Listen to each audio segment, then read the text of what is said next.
తండ్రి మాట విని చదివిన కుమార్తె కథ. ఒక చిన్న గ్రామంలో వెంకటరామయ్య అనే రైతు ఉండేవాడు. అతనికి 10 ఏళ్ల చిన్న కుమార్తె సుప్రియ.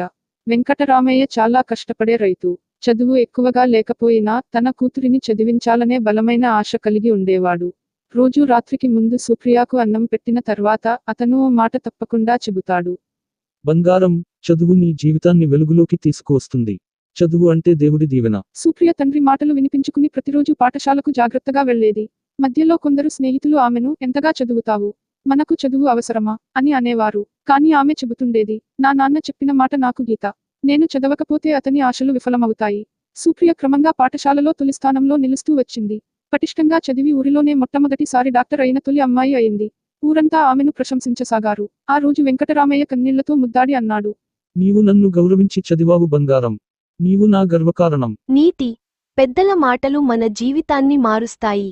చదువు మన భవిష్యత్తు నిర్మాణానికి శ్రేష్టమైన మార్గం.